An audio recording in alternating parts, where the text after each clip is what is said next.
Varahi silks మన నెల్లూరులో September 25వ తారీఖున గొప్ప ప్రారంభం.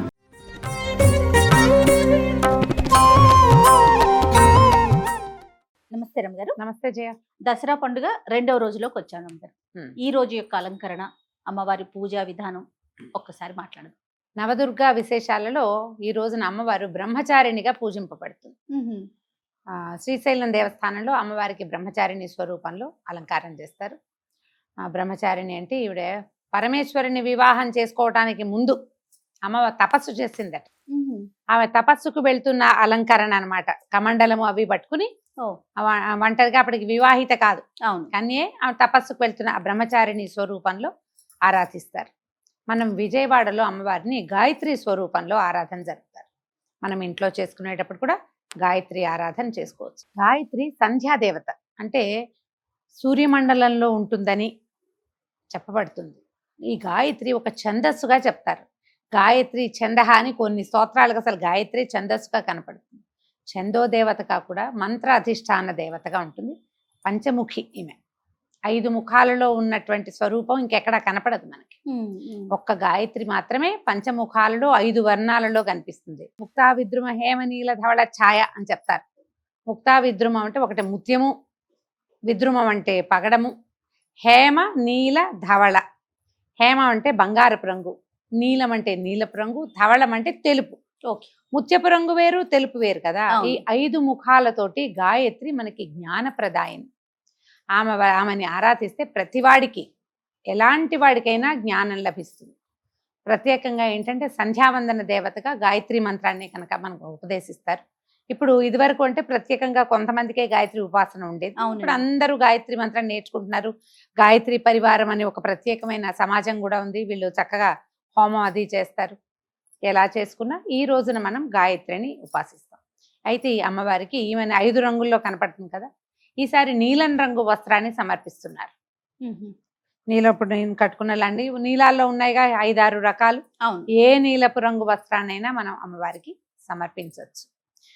దీంతో పాటుగా అమ్మవారికి ఏం చేస్తాం మనము, రవ్వ కేసరి, పులిహోర నివేదన చేస్తారు. మన ప్రాంతాన్ని బట్టి కూడా కొంచెం ముందు వెనకాల మార్పులు ఉంటాయి, కానీ రవ్వ కేసరి అయినా చేయొచ్చు, పులిహోర అయినా చేసి నివేదన చేయవచ్చు. ఈ రోజున మన ఇంటికి వచ్చిన ఏ ముత్తదివనైనా మనం గాయత్రి దేవిగా భావించి ఆమెకు చక్కగా బొట్టు పసుపు ఇచ్చి తాంబూలం ఇచ్చి, నీలం రంగు జాకెట్ ముక్కలు ఏవైనా, తర్వాత నీలం రంగు గాజులు అలాంటివి కూడా మనం సమర్పించవచ్చు. అమ్మవారికి సమర్పించేటప్పుడు కూడా మనం బ్లౌజు, తర్వాత ఒక వస్త్రం ఏదైనా చీరే సమర్పిస్తే చీర నీలం రంగు, ఏదైనా ఒట్టి జాకెట్ బట్టే పెట్టుకుంటాం అనుకో, మన ఓపికను బట్టి కదా నీలం రంగు వస్త్రాన్ని సమర్పించాలి. అయితే మనం కుమారి పూజ చేస్తాం రోజుకొకటి. ఈ రోజున చేసే కుమారికి 3 సంవత్సరాల కుమారిని పెట్టుకోవాలి మనం. అయితే ఈ 3 సంవత్సరాల బాలికని త్రిమూర్తి అంటారు. ఈ 3 ఏళ్ల బాలిక అంటే 3 నిండింది అనమాట. 3 సంవత్సరాలు అంటే 3వ 7 కాదు, 3 నిండిన బాలిక. ఈమెని గనక అంటే 3 ఏళ్ల బాలికని గనక పూజిస్తే మనకి ఒక్కొక్క దానికి, ఒక్కొక్క బాలికకి ఒక్కొక్క ప్రయోజనం కూడా చెప్తారు. జ్ఞానం లభిస్తుందట. ఈ రోజున ఎలాగో గాయత్రి స్వరూపమే కదా మనం చేసుకునేది. అవునండి. అయితే ఈ గాయత్రి అమ్మవారికి ఏ పువ్వులతో పూజ చేయాలి, ఎలాంటి పూజ చేయాలి అంటే, గాయత్రి ఆరాధనకి ప్రత్యేకంగా మంత్రం ఎలాగో ఉంది. గాయత్రి మంత్రం చెప్పుకుంటాం. గాయత్రి అష్టోత్తర శతనామావళి కనిపిస్తుంది. శతనామావళి కొద్దిగా అంత కుంకం తీసుకోవటం, అష్టోత్తరం చక్కగా నామావళి 1 నామాలు చదువుకుని అమ్మవారిని ఆరాధించుకోవచ్చు. విధానం ఏమి, దీనికి ప్రత్యేక విధానం ఏముంటుంది, రోజువారీ మనం షోడశోపచారాలు చేసుకుంటాం అమ్మవారికి. ఒకవేళ మనకి కుదరలేదు, పంచోపచారాలే చేసాము, పంచోపచారాలు చేసినా కూడా మనం అష్టోత్తరం చదువుకోవచ్చు. ఈ అష్టోత్తరం అనేది షోడశోపచారాల్లోనూ చేయవలసిన క్రియగానే భావించద్దు. అష్టోత్తరం చదివే సమయం ఉంది, అర్చన మొత్తం సాంగంగా కుదరదు, పర్వాలేదు. పుష్పం ఇచ్చి ధూపం, దీపం, నైవేద్యం, తాంబూలం. ఈ తాంబూలానికి ముందు, ధూప దీపాలకి ముందుగా మనం పువ్వులు పెట్టి దీపం పెట్టుకుంటామా, దీపారాధన చేయంగానే అష్టోత్తరం చదివేసుకోండి. గాయత్రి మంత్రం చదువుకోండి. ఒకవేళ మీకు అవగాహన ఉండి అలవాటు ఉంటే లెక్క పెట్టుకోండి. 1 2 3 11 సార్లు. ఇప్పుడు చూడు, 1 2 3 4 5 6 7 8 9 అయిందా ఇక్కడ దాకా. మళ్ళీ ఇక్కడికి వెళ్ళండి. 10 11 సార్లు. మీరు 21 సార్లు చదవాలంటే 2 9లు చేసి 2 9 18 19 20 21 ఇది లెక్క పెట్టుకుని మంత్రం చదువుకోండి. లేదా అమ్మవారిది ఒక ప్రత్యేకమైన శ్లోకం కనిపిస్తుంది. ఇందాక నేను చెప్పా కదా, ముక్తా విద్రుమ హేమ నీల ధవళ ఛాయై ముఖైస్తీక్ష్ణై యుక్తామిందు నిబద్ధరత్న ముకుటాం తత్వార్థవర్ణాత్మికాం ఇట్లా కనిపిస్తుంది. స్తోత్ర రత్నాల్లో స్తోత్ర నిధిలో కనపడుతుంది.